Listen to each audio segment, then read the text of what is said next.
Bihar post matric scholarship के लिए online apply करने के लिए आपको आना होगा इनके ऑफिशियल वेबसाइट पे। यहाँ पर आप जब आएंगे तो देखेंगे ईबीसी और बीसी कैंडिडेट के लिए यहाँ पर लिंक दिए गए हैं। आप इस लिंक पर क्लिक कर बीसी ईबीसी वाले कैंडिडेट आवेदन कर सकते हैं जिनका आवेदन अभी तक नहीं हुआ है। यहाँ पर आएंगे तो आपको एक ऑप्शन मिल जाएगा 23-24 के लिए आवेदन करने का। आप यहाँ पर जब क्लिक करेंगे तो सबसे पहले आपको नए रजिस्ट्रेशन यहाँ पर करने होंगे। यहाँ पर बताया गया कि new student register for BC EBC 23-24 के लिए, मतलब कि अगर आपने पूर्व में आवेदन नहीं किया है तो आपको नए रजिस्ट्रेशन करना है। तो ये बीसी ईबीसी वाले के लिए था। इसी अनुसार आपको यहाँ पर लिंक और भी दिए गए हैं। जो कैंडिडेट SC ST वाले हैं उनका भी लिंक यहाँ पर मिल जाएगा। जब आप इस पर क्लिक करेंगे तो यहाँ पर बताया गया कि नए छात्र अपना पंजीकरण करने के लिए जो आपको ये लिंक दिए गए इस पर आप क्लिक कर 23-24 के लिए आप रजिस्ट्रेशन कर सकते हैं SC ST वालों के लिए। जब आप इस पर क्लिक करेंगे तो आपके सामने भी आपका रजिस्ट्रेशन फॉर्म खुलता है। जैसे इस दोनों चेक बॉक्स पर आप टिक करेंगे और यहाँ से कंटिन्यू करेंगे, ओके वाले विकल्प पर क्लिक करेंगे, आपके सामने भी आपका फॉर्म खुल जाता है। तो दोनों का सेम प्रोसेस होने वाला है। इसका डायरेक्ट लिंक आपको डिस्क्रिप्शन में मिल जाएगा। आप डायरेक्ट ऑनलाइन अपडेट stm.in के वेबसाइट पर आएंगे तो यहाँ पर आपको लिंक मिल जाता है Bihar post matric scholarship 2023 apply का, जिस पर आप क्लिक करेंगे तो पूरी जानकारी आपको यहाँ पर मिल जाएगी। डॉक्यूमेंट के बारे में, ऑनलाइन अप्लाई करने की अंतिम तिथि के बारे में और क्या क्या डॉक्यूमेंट लग रहे हैं, कितने पैसा आपको मिलेंगे और जानकारी देख पाएंगे। लिंक की बात करें तो यहाँ पर बीसी ईबीसी वाले कैंडिडेट यहाँ से अप्लाई करेंगे, SC ST वाले जो कैंडिडेट है यहाँ से अप्लाई कर सकते हैं। तो दोनों का प्रोसेस सेम होने वाला है। हम आपको बीसी ईबीसी वाले कैंडिडेट का रजिस्ट्रेशन कर दिखाते हैं क्योंकि डिटेल हमारे पास इसी कैंडिडेट का है। सेम उसी प्रकार SC ST वाले कैंडिडेट भी अपना पंजीकरण कर सकते हैं। जैसे ही आप रजिस्ट्रेशन वाले विकल्प पर क्लिक करते हैं तो यहाँ पर एक ऑप्शन मिलेगा new student registration for BC EBC, और अगर आप SC ST वाले हैं तो आपको SC ST का ऑप्शन मिलेगा जिस पर क्लिक कर ओके वाले विकल्प पर क्लिक करेंगे। जैसे ही आप यहाँ पर क्लिक करते हैं पूरी गाइडलाइन आपको मिलेगी कि इस स्कॉलरशिप का लाभ उन्हीं बच्चों को मिलेगा जो बिहार राज्य के हैं और बिहार राज्य में ही अवस्थित जो भी सरकारी या मान्यता प्राप्त गैर सरकारी संस्थान है वहां से आप पढ़ाई करते होंगे 10वीं के बाद 11-12 BA BSc BCom ITI, इसके अलावा अन्य किसी भी प्रकार के कोर्स आप करते हैं तो आप इसके पात्र हैं। अभी बात करें डॉक्यूमेंट क्या लगेंगे तो डॉक्यूमेंट आपके पास आधार कार्ड होनी चाहिए, जाति प्रमाण पत्र होनी चाहिए, निवास प्रमाण पत्र होनी चाहिए, आय प्रमाण पत्र होनी चाहिए, बैंक खाता आपके पास होनी चाहिए। ये सब डॉक्यूमेंट है तो आप इसके लिए अप्लाई कर सकते हैं। बाकी यहाँ पर सभी जो इनका घोषणा है सब पर आपको टिक करना होगा और एक ऑप्शन यहाँ पर मिलेगा कंटिन्यू का जिस पर आपको क्लिक करना है, ओके वाले विकल्प पर क्लिक करना है। अब यहाँ पर सबसे पहले स्टूडेंट रजिस्ट्रेशन डिटेल है जिसमें सबसे पहले स्टूडेंट का जो भी नाम है यहाँ पर आप नाम लिखेंगे क्योंकि हम डेमो पर्पज से आपको बता रहे हैं। तो ये एक डमी डिटेल है, आप अपना एक्चुअल डिटेल भरेंगे जो आपके सर्टिफिकेट पे दिए गए होंगे। बाकी उनके पिताजी का जो भी नाम होगा यहाँ पर आप उनके पिताजी का नाम डालेंगे, माता जी का जो भी नाम होगा आप मदर का नाम यहाँ पर आप लिखेंगे। डेट ऑफ बर्थ जो भी होगा यहाँ से सबसे पहले उनका जो साल है उसे आप यहाँ से चयन करेंगे, बढ़ा घटा सकते हैं। जो महीना होगा, जो डेट होगा उससे आप यहाँ पर चयन करेंगे। जेंडर उसका क्या है, मेल है या फीमेल है उसकी जानकारी देंगे। उनकी शादी हो चुकी है तो मैरिड करें, अन्यथा अनमैरिड वाले विकल्प पर क्लिक करें। जो भी उनका कैटेगरी होगा, क्योंकि ये कैंडिडेट BC BC वाले हैं तो इनको 2 ऑप्शन मिलता है। यही SC ST वाले होंगे तो आपको SC ST का ऑप्शन मिलेगा, आप अपना कैटेगरी को चुनेंगे। होम डिस्ट्रिक्ट आपका जो भी होगा उससे आप यहाँ से चयन करेंगे। बाकी जो भी आपका इंस्टीट्यूट का स्टेट होगा सिर्फ बिहार के ही है तो बिहार का ही इंस्टीट्यूट से अगर आप पढ़ाई करते हैं तो इसका लाभ ले सकते हैं। इंस्टीट्यूट किस जिले में अवस्थित है उसकी जानकारी आप यहाँ से बताएंगे और यहाँ से आपको अपना इंस्टीट्यूट का नाम चयन करना है कि इंस्टीट्यूट आपका कौन सा है। बाकी यहाँ पर आपके पास अगर ईमेल आईडी है तो ईमेल आईडी को यहाँ पर उपलब्ध कराएंगे। आपको मोबाइल नंबर डालना है, एक ऑप्शन मिलेगा गेट OTP का जिस पर क्लिक करेंगे। मोबाइल नंबर पर एक OTP जाएगा, OTP को डालेंगे और मोबाइल को वेरीफाई करेंगे। फिर यहाँ पर आधार वेरिफिकेशन के लिए कुछ डिटेल पूछी जाती है जिसमें आपको आधार नंबर फिल करनी है। ईयर ऑफ जो आपके आधार पर है, मतलब कि आधार कार्ड में अगर मान लीजिए आपका 2001 डेट ऑफ बर्थ है तो सिर्फ यहाँ पर ईयर पूछी गई है तो यहाँ पर 2001 ही डालिएगा। बाकी आधार पर जो आपका नाम है स्पेलिंग जिस अनुसार भी है वहाँ पर डालना है और एक ऑप्शन मिलेगा वेरीफाई आधार नंबर जिस पर आपको क्लिक करना है। इस प्रकार आपका आधार वेरीफाई होगा। फिर इस कैप्चा कोड को फिल करना है, एक ऑप्शन नेक्स्ट का मिलेगा जिस पर क्लिक करना है। नेक्स्ट पर जैसे ही आप क्लिक करेंगे तो अगला डिटेल आपको डॉक्यूमेंट के रिगार्डिंग पूछी जाएगी जिसमें कुछ डॉक्यूमेंट आपको देने पड़ेंगे। जिसमें आवासीय प्रमाण पत्र की सबसे पहले विवरण पूछी गई है तो ये प्रमाण पत्र आपने कहाँ से बनवाया है, ब्लॉक स्तर से बनाया तो RO को यहाँ पर चुनेंगे, RO लेवल वाला ही यहाँ पर मांगी गई तो उससे ही आप लगाएंगे। साथ ही साथ इशूड टू में आपको बताना है कि ये आपके नाम से बना है तो यहाँ पर सेल्फ आपको बताना है और जो भी प्रमाण पत्र है उसमें एक नंबर होता है जिसमें BRCCO लिखा रहेगा। उसके बाद आपको यहाँ पर सेलेक्ट करना होगा कि वो किस साल का बना है, वो साल आप यहाँ पर बताएंगे और उसके बाद की जो संख्या होगी वो आपको यहाँ पर लिखना होगा। ये जानकारी जब आप अपने प्रमाण पत्र पर देखेंगे तो BRCCO और उसके बाद आपका साल मिलेगा और स्लैश के बाद जो भी डिजिट यहाँ पर आपको देखने को मिलेगा सेम डिजिट आपको वहाँ पर भरनी होगी। बाकी इसी प्रमाण पत्र पर इशू डेट भी आपको मिल जाएगा। उसी डेट को यहाँ पर आपको प्रमाण पत्र जारी करने की तिथि में जो डेट है उसे आप यहाँ पर फिल करेंगे। अब यहाँ पर आय प्रमाण पत्र की विवरण आपको भरनी है और बताया भी गया है कि आय प्रमाण पत्र 1 अप्रैल 2022 से लेकर 31 मार्च 2023 तक होनी चाहिए। इन बातों को ध्यान रखिएगा। अब यहाँ में इश्यू 22 में आपको बताना है कि यह प्रमाण पत्र कहाँ से बना है, तो आरओ लेवल का चलेगा। इश्यू 2 में यानी आपके नाम से है या आपके पिताजी के नाम से बना है या आपके माताजी का नाम से बना है, वो जानकारी बताएंगे। आपके नाम से है तो सेल्फी यहाँ पर रहने दीजिएगा। बाकी यहाँ पर साल आपको बताना है, जो कि डिटेल आपके प्रमाण पत्र पर मिल जाएगा, उससे आप यहाँ पर डालेंगे। फिर जो भी आपका साल के बाद की डिटेल होगी उससे आप यहाँ पर फिल करेंगे। प्रमाण पत्र कब इश्यू किया गया वो डेट आपको बतानी है और वार्षिक इनकम कितनी है उस प्रमाण पत्र पे, उसकी जानकारी आप इस वाले बॉक्स में बताएंगे। प्रमाण पत्र को एक बार आप चेक करेंगे तो कुल आय आपको पता चल जाएगा कि कितना है। जहां आपके प्रमाण पत्र पर जितना बताई गई है वही आप यहां पर डालेंगे। उसके बाद जाति प्रमाण पत्र की विवरण देनी है। इश्यू 22 में बताएंगे कहां से आपने बनवाया है, साथ ही साथ वो किनके नाम से बना हुआ है वो जानकारी आप देंगे। प्रमाण पत्र संख्या आपको बतानी है, तो यहाँ पर आपको साल सेलेक्ट करना है। बाकी जो भी उसके बाद की डिजिट होगी उससे आप इस बॉक्स में फिल करेंगे और कब आपने इस प्रमाण पत्र को बनवाया है वो डेट इस बॉक्स में आप फिल करेंगे। उसके बाद एक ऑप्शन मिलेगा प्रीव्यू बिफोर रजिस्टर, मतलब रजिस्ट्रेशन करने से पहले एक बार इसकी डिटेल को मिलान करें। जो भी डिटेल आपने डाला है वो डिटेल सही है या नहीं है। सभी डिटेल सही हो तो नेक्स्ट वाले विकल्प पर क्लिक करें। कोई भी डिटेल गलत है तो बैक वाले विकल्प पर क्लिक कर पीछे जाकर फॉर्म में जो भी डिटेल गलत है उससे सुधार करेंगे। जैसे ही आप नेक्स्ट वाले विकल्प पर क्लिक करेंगे अब आपको डॉक्यूमेंट अपलोड करना होगा, जिसमें बताया गया है कि आपका जो भी निवास प्रमाण पत्र सर्टिफिकेट है उससे आप अपलोड करें। बाकी आपका जो भी इनकम सर्टिफिकेट है उसे अपलोड करें और कास्ट सर्टिफिकेट को अपलोड करें। अब पीडीएफ बनाने के लिए आपको गूगल में टाइप करना है कन्वर्ट जेपीजी टू पीडीएफ। आपके सामने कोई भी फर्स्ट वेबसाइट जो मिले उससे ओपन करें और यहाँ पर जेपीजी फाइल में आपने जो भी मोबाइल से फोटो क्लिक किया है उससे आप यहाँ से चूज करें और इससे इस प्रकार सेलेक्ट करें और एक ऑप्शन मिलेगा कन्वर्ट टू पीडीएफ, जिस पर क्लिक करें। ध्यान रखें आपका पीडीएफ का जो साइज होगा 400 KB से नीचे होनी चाहिए, तभी ये अपलोड हो पाएगा। इस प्रकार यहाँ से अपने डॉक्यूमेंट को चूज करेंगे। जिससे ही आप सबमिट वाले विकल्प पर क्लिक करते हैं इस प्रकार आपका रजिस्ट्रेशन प्रक्रिया कंप्लीट होता है। आपको यूजर आईडी और पासवर्ड दे दिए गए हैं। अब यहाँ पर जो भी यूजर आईडी पासवर्ड आपको मिले हैं इसके मदद से आपको लॉगिन करना होता है।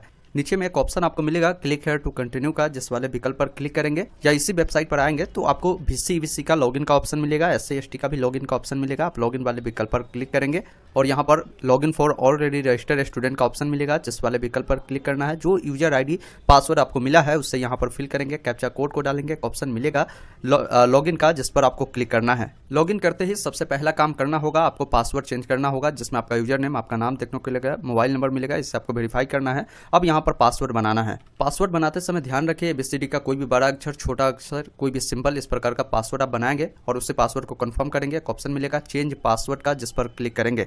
इस प्रकार आपका पासवर्ड चेंज होगा। पुनः दोबारा से जो आपको आईडी मिला है, नया पासवर्ड जो बनाया है उससे डालेंगे, कैप्चा को डालकर लॉगिन वाले विकल्प पर क्लिक करेंगे। लॉगिन करते ही आपके सामने इस प्रकार का डैशबोर्ड आएगा। यहाँ पर सबसे पहला काम आपको करना होगा, अपना फोटो अपलोड करना होगा। यहाँ से फोटो को अपलोड कर दीजिएगा। उसके बाद एक ऑप्शन मिलेगा अपडेट पर्सनल डिटेल का, जिस पर आपको क्लिक करना है, जिसमें आपका लगभग जानकारी फिल रहेगा। आप अपने अनुसार जैसे आपकी जो कास्ट होगा उससे आप यहाँ से चयन करेंगे। सब कास्ट आपका जो भी होगा आप यहाँ से चयन करेंगे। बाकी आपका जो डिटेल है यहाँ पर देखने को मिलेगा। दिव्यांग है तो उसकी जानकारी बताएंगे, रिलीजन, पिताजी क्या करते हैं उसकी जानकारी देंगे। बाकी आपका जो भी एड्रेस होगा, कम्युनिकेशन एड्रेस, उसकी जानकारी आपको यहाँ पर फिल करनी है। जैसे स्टेट बताना है, डिस्ट्रिक्ट बतानी है और जो भी आपकी ब्लॉक होगी वो जानकारी बताएंगे। जो भी आपका करस्पॉन्डेंस एड्रेस होगा आपको इसमें बताना है, पिन कोड बताना है। अगर करस्पॉन्डेंस परमानेंट सेम है तो चेकबॉक्स पे टिक करेंगे, दोनों फिल हो जाएगा और एक ऑप्शन अपडेट का मिलेगा, जिससे आप अपडेट करेंगे। उसके बाद गो टू होम वाले विकल्प पर क्लिक करेंगे। अब दूसरा काम आपको करना है, यहाँ पर आपको आना है बैंक डिटेल वाले विकल्प पर आपको क्लिक करना है, जिसमें आपका IFSC कोड, बैंक का नाम, अकाउंट नंबर देखने को मिलेगा। आपको अकाउंट नंबर को कंफर्म करना है और इसे अपडेट करना है। फिर गो टू होम वाले विकल्प पर क्लिक करना है। अब अगला डिटेल आता है सर्टिफिकेट डिटेल। सर्टिफिकेट डिटेल आपको अपडेट करने की जरूरत नहीं होती है, उन कैंडिडेट को अपडेट करने की जरूरत होती है जिनका फॉर्म अगर आप स्टेटस चेक करते हैं तो दिखाता है कि आपकी जो है आय प्रमाण पर रिजेक्ट कर दिए गए हैं, जाते रिजेक्ट कर दिए गए हैं। तब आप यहाँ पर सर्टिफिकेट डिटेल पे क्लिक करेंगे और उसे अपडेट करेंगे। अगर आपका सारा वेरीफाई होगा तो बताएगा कि आपका रेसिडेंट सर्टिफिकेट, इनकम और कास्ट ये सभी वेरीफाई हो चुका है। आप ओके वाले विकल्प पर क्लिक करें, आपको उसमें कुछ बदलने की जरूरत नहीं है। अब मेन जो आता है, यहाँ पर आपको एक ऑप्शन मिलेगा अप्लाई फॉर स्कॉलरशिप, जिस वाले विकल्प पर आपको क्लिक करना है। अब यहाँ पर देखिए अप्लाई फॉर में आपको बताना है कि आप फ्रेश आवेदन देना चाहते हैं या रिन्यूअल करना चाहते हैं। देखिए फ्रेश रिन्यूअल भी समझना जरूरी है। फ्रेश उनको करना है जैसे अगर मान लीजिए आपने पार्ट 1 में अभी नामांकन करवाया है और आपने इससे पहले आवेदन नहीं किया, नए सिरे से आप आवेदन दे रहे हैं, तो आप फ्रेश कर आवेदन करें। कोई कैंडिडेट मान लीजिए पहले पार्ट 1 में था, अभी पार्ट 2 में चले गए हैं, वो रिन्यूअल कर आप आवेदन कर सकते हैं। तो ये कॉमन सा एक डाउट होते हैं कैंडिडेट के मन में, तो इसको हमने क्लियर किया। स्टेटस एक्टिव ही रहना चाहिए। यहाँ पर एकेडमिक ईयर बतानी है, तो एकेडमिक ईयर आपका 23-24 के लिए आवेदन चल रही है, तो यहाँ से आप 23-24 को चुनेंगे। अब काफी सारे कैंडिडेट के सामने ये परेशानी आती है कि 23-24 में बहुत सारे कॉलेज इसमें रजिस्ट्रेशन किए ही नहीं है, तो यहाँ पर उस प्रकार के एरर भी आपको देखने को मिल सकता है। जैसे हम आपको दिखाते हैं, आप इंस्टीट्यूट का स्टेट जब आप चुनेंगे और जहाँ पढ़ाई करते होंगे वो किस जिला में अवस्थित है उससे आप यहाँ से चयन करेंगे, उसका जो भी यहाँ पर ब्लॉक होगा ब्लॉक बताएंगे, तो जो इंस्टीट्यूट इसमें रजिस्टर होंगे उन्हीं का नाम यहाँ पर मिलेगा। अगर मान लीजिए आपका इंस्टीट्यूट का नाम यहाँ पर नहीं मिलता है तो इसका मतलब है कि अभी आपका इंस्टीट्यूट रजिस्ट्रेशन नहीं किए हैं। इंस्टीट्यूट को आप बोलिए कि सर जल्द से जल्द रजिस्ट्रेशन करिए, और लगभग बहुत सारे इंस्टीट्यूट जो है अपना रजिस्ट्रेशन कर भी चुकी है, तो उनका नाम भी यहाँ पर देखने को मिल जाएगा। आप सिंपली अपना इंस्टीट्यूट का नाम लिखिए, कोर्स आपको बताना है कि वहाँ से कौन सा कोर्स करते हैं, पोस्ट ग्रेजुएशन करते हैं या अदर डिग्री करते हैं या पोस्ट ग्रेजुएशन इन आर्ट में करते हैं, कॉमर्स या अन्य कई सारे आपको यहाँ पर ऑप्शन मिलते हैं। आप अपने अकॉर्डिंग जानकारी को यहाँ से बताएंगे। बाकी यहाँ पर जो इन्फॉर्मेशन प्रोवाइड किए गए हैं ये इंस्टीट्यूट के द्वारा किए गए, इसमें कोई भी आपको बदलाव करने की जरूरत नहीं है। यहाँ पर इन्फॉर्मेशन जो भी देना है ये स्टूडेंट के द्वारा देना है, तो यहाँ पर सबसे पहले आपको कोर्स का सेशन बताना होगा। जैसे अगर मान लीजिए आपने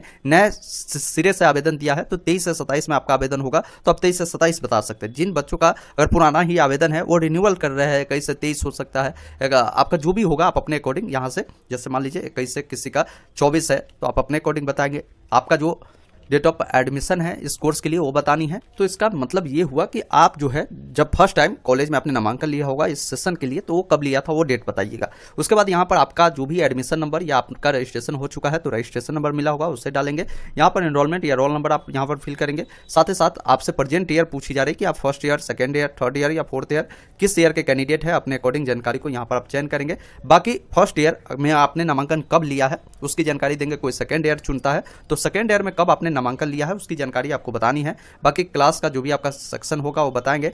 मोड ऑफ स्टडी जो है आपको रेगुलर यहाँ पर चुनना है। बाकी नीचे आएंगे fee paid by a student पे बताना है कि ट्यूशन और नॉन रिफंडेबल फी जो है कितना आपका लगा है, जिसमें मेस का, छात्रावास का और जो शुल्क होता है ये देर नहीं होता है। तो मतलब आपका जो कॉलेज का फी लगा होगा एडमिशन में या जो फी होगा वो आप बताएंगे। इसकी जानकारी या तो आप फी स्ट्रक्चर बनवाए होंगे, क्योंकि हमने पूर्व में एक वीडियो बनाकर जानकारी दिया था कि आप कैसे बोनाफाइड और फी स्ट्रक्चर बनवाएंगे। अगर वीडियो नहीं देखा है तो डिस्क्रिप्शन में मिल जाएगा, उसमें जानकारी दिया था। तो यहाँ पर आप देखेंगे फीस का जो डिटेल है देखने को मिलता है और कुल मिलाकर आपने पेमेंट कितना किया है वो आपको यहाँ पर देखने को मिलता है। जैसे ये बच्चों ने DLED के लिए बनवाया है तो इनका 65,000 लगा है, तो ये 65,000 डालेंगे।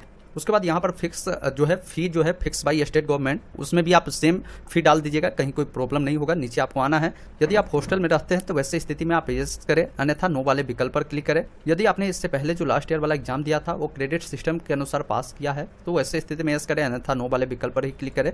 और जो प्रीवियस कोर्स आपने किया होगा उसकी जानकारी देंगे। जैसे कहने का मतलब इनका ये है कि अभी आप अगर 11th में होंगे तो पुराने आपकी जो कोर्स रही होगी वो आपकी 10th रही होगी। यही अगर आप मान लीजिए आप 12th में हैं फिर भी आपका जो है पुराने कोर्स कौन सा रहा होगा जिससे आपने पास किया होगा वो आपकी 10th रही होगी। अगर आप ग्रेजुएशन में है तो आपकी लास्ट एग्जाम क्या रही होगी वो आपका 12th रही होगी, तो यहाँ पर उसकी जानकारी देनी है। जैसे ये बच्चे 11 12 के है तो यहाँ पर इनका 10th आएगा और कोर्स में भी आपको 10th चुनना है। साथ ही साथ बोर्ड का नाम जिस बोर्ड से आपने पास किया है, यहाँ पर देखेंगे कोर्स कब से कब तक किए उसकी जानकारी देंगे। साथ ही साथ कोर्स कंप्लीट हो चुका है यहाँ पर आपको यस करना है और प्रीवियस कोर्स जो पासिंग परसेंटेज है उसकी जानकारी देंगे। यहाँ पर आपको तीनों बॉक्स पर टिक करना है। एक ऑप्शन मिलता है यहाँ पर नेक्स्ट का जिस पर क्लिक करना है। अब यहाँ पर देखिए आपके सामने फाइनलाइज से पहले अंडरटेकिंग आता है जिसमें आपको कुछ जानकारी फिल करनी है। देखिए वीडियो आप देख पा रहे होंगे 6 सितंबर 2023 को बनाई जा रही है। ये मत सोचिए कि पुराने वीडियो को ही आप अपलोड करते हैं, ऐसा नहीं होता है। देखिए अब यहाँ पर आपको सारे जो बॉक्स मिलते हैं उस सब पर आपको टिक करना है और ये जो नंबर मिल रहा है इस पर OTP अनवारने के लिए गेट OTP फॉर मोबाइल वाले विकल्प पर क्लिक करेंगे। आपके नंबर पर OTP भेजा गया होगा, ओके वाले विकल्प पर क्लिक करें। उस OTP को फिल करने के बाद एक ऑप्शन मिलता है OTP जो मिला है उसे वेरीफाई करने का, जिस पर आप क्लिक करेंगे। इस प्रकार आपका OTP भी वेरीफाई होता है। आप चाहे तो इसका प्रीव्यू देख सकते हैं प्रीव्यू वाले विकल्प पर क्लिक करके। उसके बाद नेक्स्ट वाले विकल्प जो मिलते हैं जिस पर आपको क्लिक करना है। अब यहाँ पर देखिए आपका जो भी डॉक्यूमेंट है उसे अपलोड करना होगा। यहाँ पर देखेंगे सबसे पहले आपकी जो भी 10th की मार्कशीट होगा। जैसे अगर आप 11 12 के लिए अप्लाई करेंगे तो आपको 10th का लगेगा। अगर आप स्नातक के लिए करते हैं तो 10th 12th का लगेगा। इसी प्रकार PG के लिए करते हैं तो 10th 12th और स्नातक सबका लगेगा। इस चीज़ को ध्यान रखिएगा। तो यहाँ से सबसे पहले सर्टिफिकेट को यहाँ से आपको अपलोड करना है और सर्टिफिकेट नंबर आपको डालना है और सर्टिफिकेट कब इशू है वो डेट डालना है।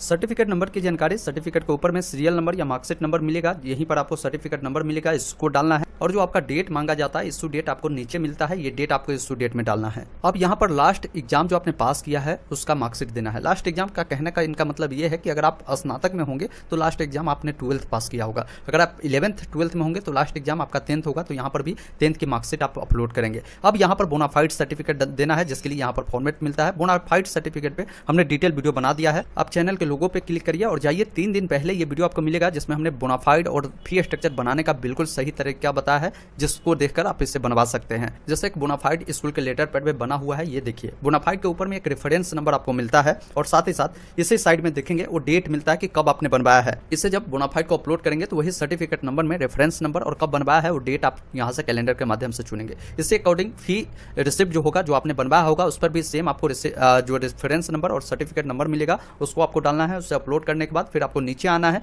एक ऑप्शन यहाँ पर मिलता है फाइनल सबमिट का, जिस पर आपको क्लिक करना है। ये जितने भी डॉक्यूमेंट आप अपलोड करते हैं वो पीडीएफ फॉर्मेट में 400 KB से नीचे करिएगा, ये बिल्कुल आपका अपलोड हो जाएगा। अब आप जैसे ही फाइनल सबमिट कर देते हैं एक मैसेज आपको आएगा कि your registration verification is under process, please wait for verification and approval. मतलब आपका फॉर्म सफलतापूर्वक सबमिट हो गया। अब एक बार फिर से आपकी फॉर्म की वेरिफिकेशन की जाएगी और जैसे ही इसका अप्रूवल मिलता है उसकी जानकारी स्टेटस चेक करने पर पता चल जाएगा। आप ओके वाले विकल्प पर क्लिक कर दीजिएगा। अब जैसे ही सबमिट कर देते हैं उसके बाद आपको करना है, यहीं पर आपको एप्लीकेशन स्टेटस चेक करने का जो लिंक मिलता है इस वाले लिंक पर आपको क्लिक करना है। अपना आधार नंबर फिल करेंगे, अपना डेट ऑफ बर्थ कैप्चा को फिल करेंगे, सर्च वाले विकल्प पर क्लिक करेंगे। अब आपका सभी जो है इस प्रकार जैसे ये वेरीफाई है, जैसे ही सारा वेरीफाई होता है फिर आपको पेमेंट मिलेगा और फॉर्म का जो स्टेटस है वो नॉट फाइनलाइज जो दिख रहा है वो आपका फाइनलाइज हो जाएगा जैसे ही आप सबमिट कर देते हैं। तो इस प्रकार आप सभी कैंडिडेट रजिस्ट्रेशन से प्रिंट तक की पूरी जानकारी इस वीडियो में आपने समझा होगा कि बिहार पोस्ट मैट्रिक स्कॉलरशिप के लिए कैसे आवेदन करना है।